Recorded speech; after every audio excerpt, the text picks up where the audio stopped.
goes away. Here we go. Got a big crowd. Yeah. And Marshals next. Here we go. This guy's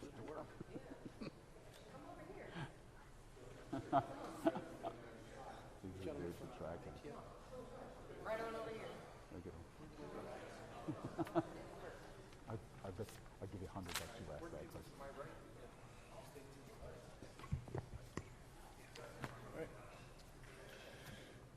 All right, good afternoon, everyone, and thank you for joining us today for this important update on the latest developments regarding the South Street shooting last weekend.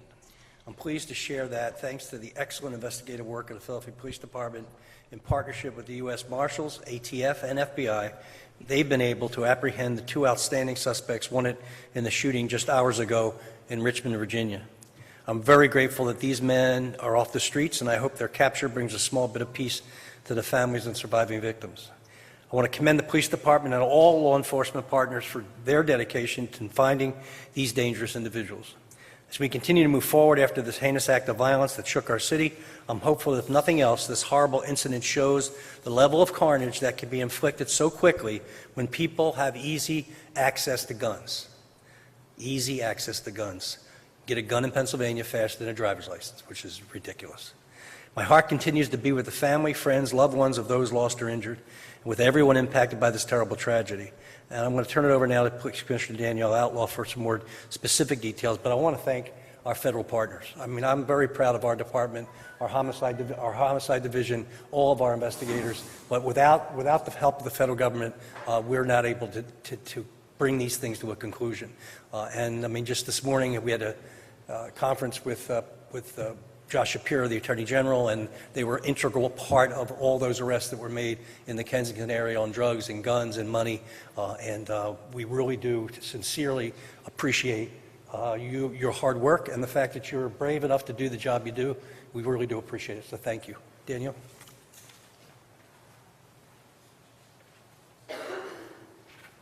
Good afternoon. I'll be brief. I just wanted to, before I introduce the Deputy Commissioner over Investigations, Ben Nash, also express my gratitude for the partnership here.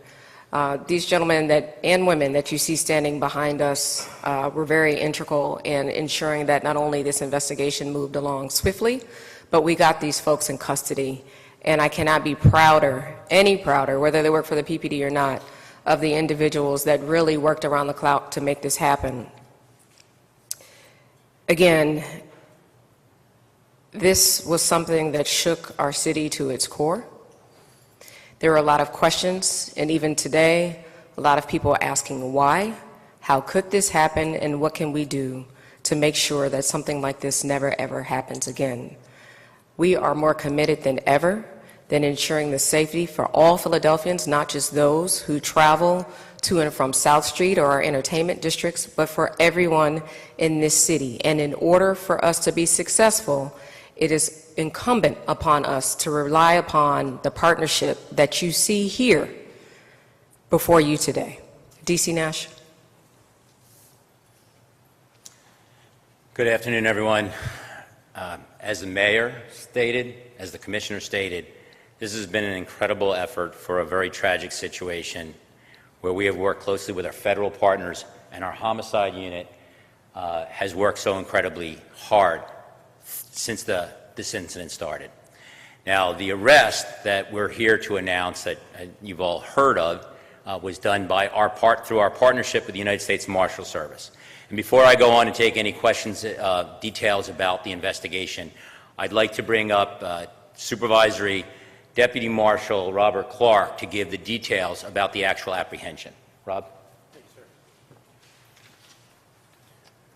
Good afternoon, everyone. Like the Deputy Commissioner stated, my name is Robert Clark.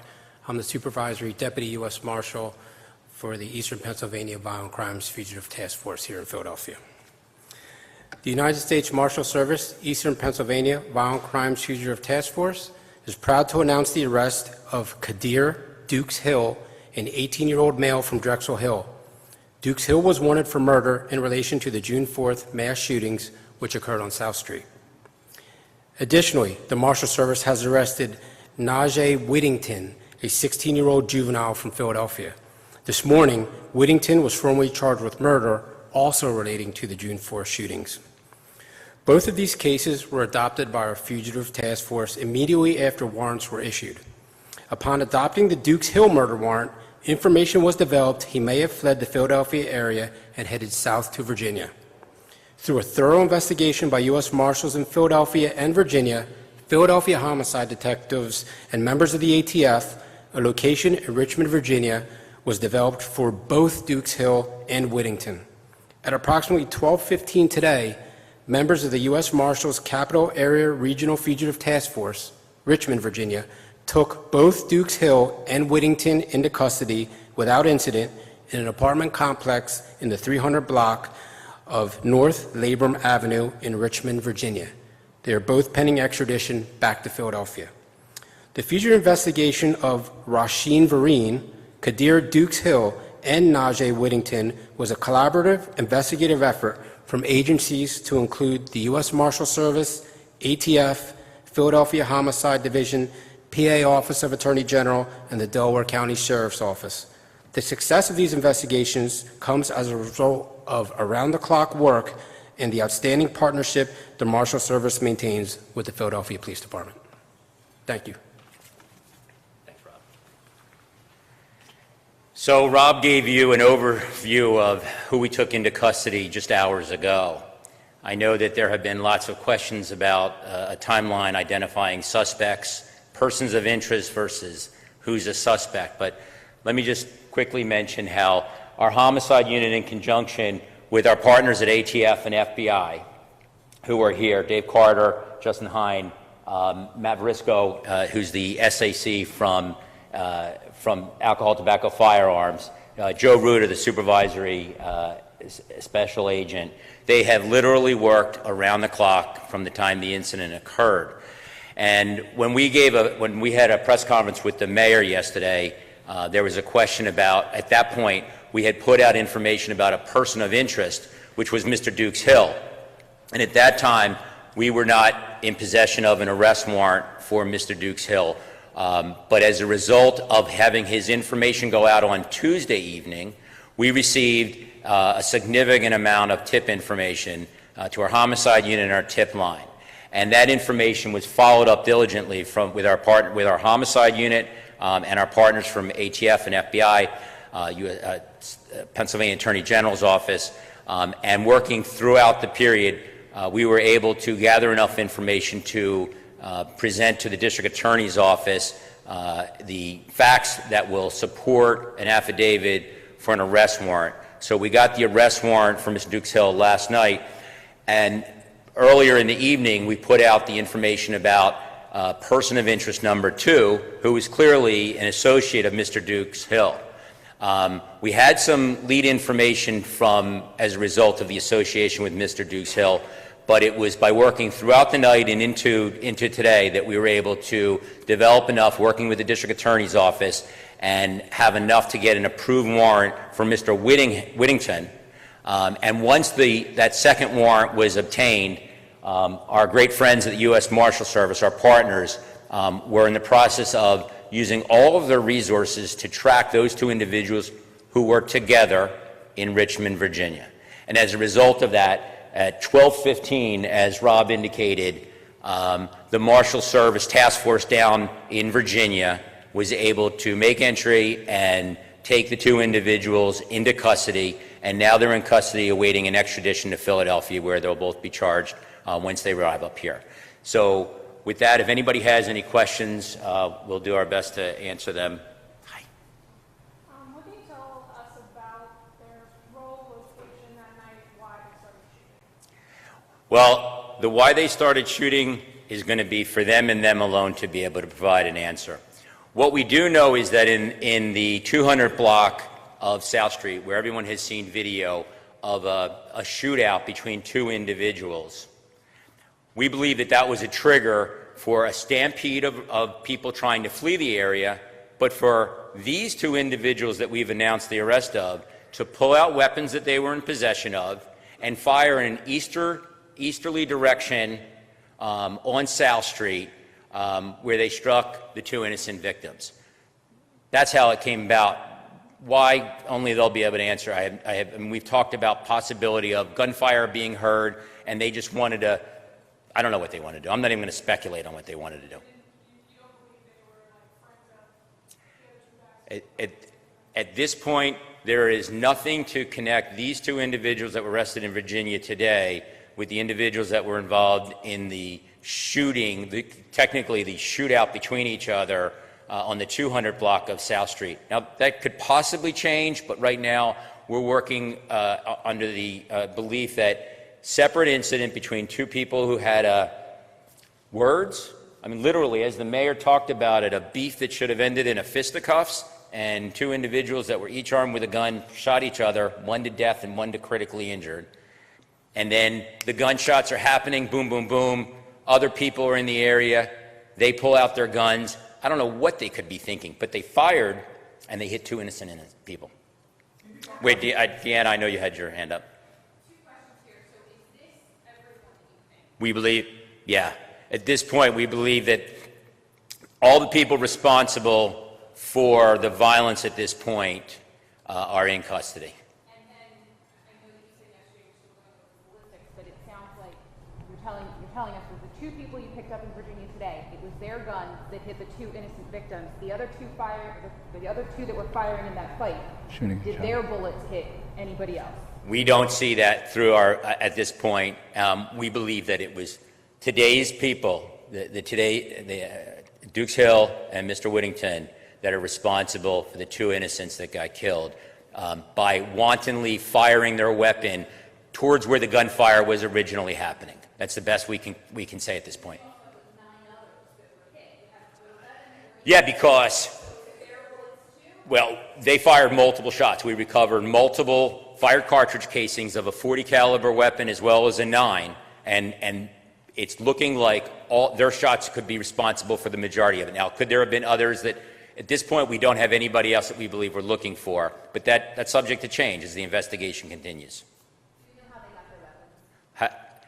Haven't gotten to that point. We'll work closely with our partners at ATF, and we'll work closely with everybody to see where they could have gotten any of their weapons from.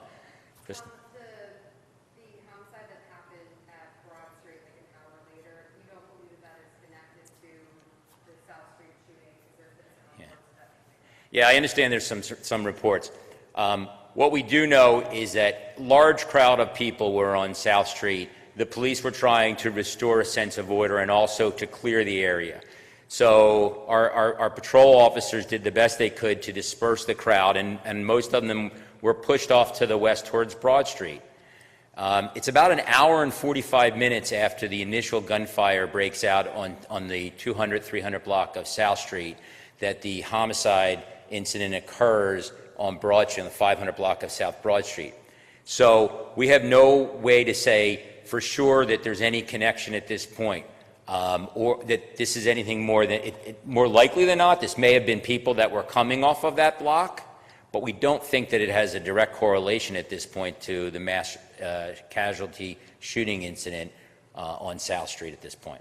Can you talk about the arrest? What happened there in Richmond? Did you have to bang the door down? You knock on the door? Talk about that a little bit. I don't know. I'm going to call Rob. I don't know that Rob or Chris has any more details that they have. I can speak briefly. I mean, the marshals did it, so.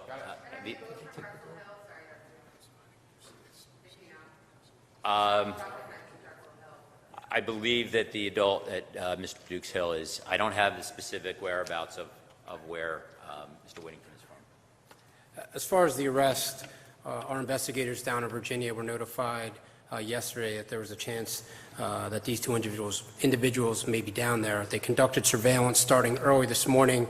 We determined the correct location.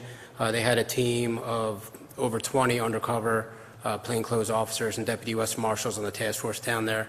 I believe at a time they determined them to be in the apartment. They knocked and announced, made entry into the apartment without incident, and both subjects were taken in custody without incident. I don't believe that they breached the door. They did make entry into the apartment, and the arrests were made inside of the residence. Did you find weapons in that apartment? I can't speak to that as of now. And were there tips from the public down in Virginia that led you guys, or were there tips from the public up here that led you? There were tips from the public. As far as the validity and where they led us, I don't want to comment on the tips because they're all supposed to be anonymous.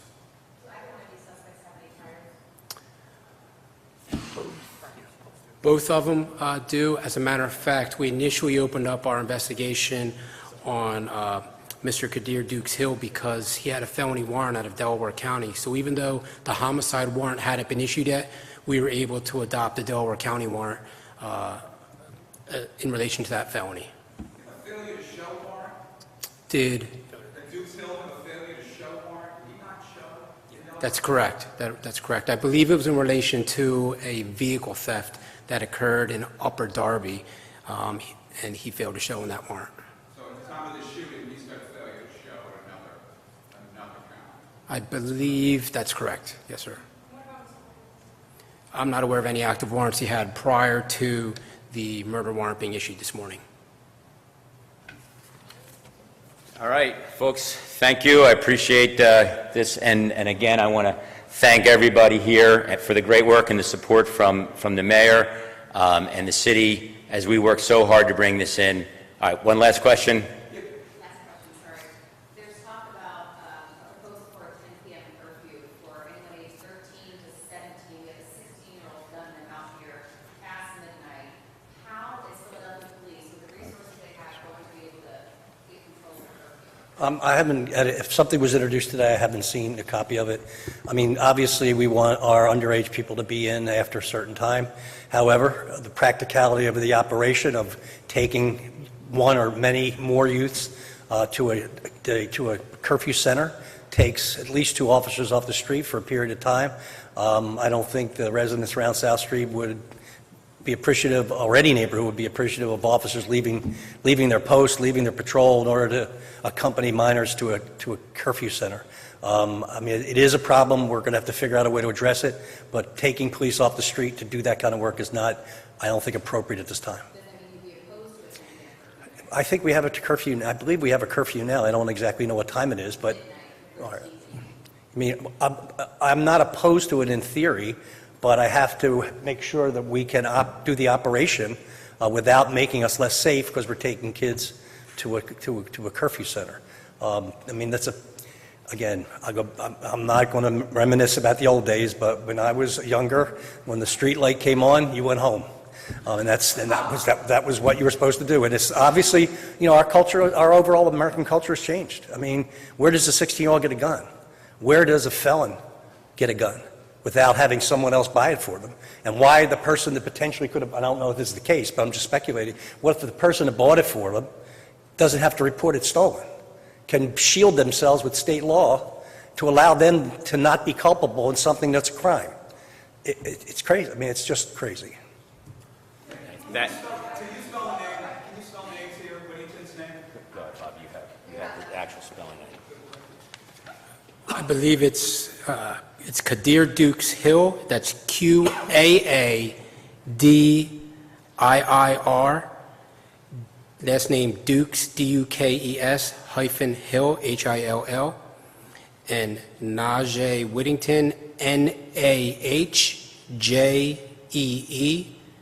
Whittington, common spelling. No, Whittington.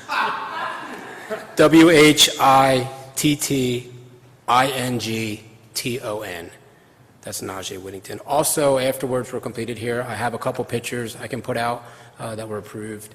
If you send me some emails or I can meet with you afterwards, I can give you just a few pictures we have of the arrest down there for you guys. Thanks, Rob. All right, thank you, folks. Thank you.